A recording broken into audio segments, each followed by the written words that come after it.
എല്ലാം ചെയ്തു കൂട്ടിയിട്ടിപ്പോ അവൾ ആഴത്തി എടുക്കാൻ വന്നിരിക്കുന്നു. ഇനി നീ ചെയ്യേണ്ട എന്താണെന്നറിയോ? ഈ കുടുംബത്തിനെ തീയിടണം. ഇവിടെയുള്ള മനുഷ്യരുടെ മനസ്സിനെ കനല് കൂട്ടി വയ്ക്ക്. എന്നിട്ട് ഇഞ്ചിഞ്ചായി കൊല്ലണം എല്ലാരെയും. അന്ന് നീ കാണിച്ച ആ ദൈവഭക്തി ഉണ്ടല്ലോ, അതിന്റെ കണക്ക് പറഞ്ഞുകൊണ്ടിരിക്കടി ഈ കുടുംബം. എടി, കോടതി ജാമ്യം തന്നില്ല.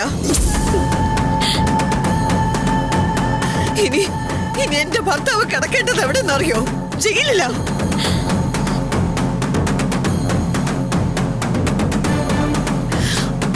അതിന്റെ കാരണം നീ ഒഴുത്തിയ, നീ മാത്ര.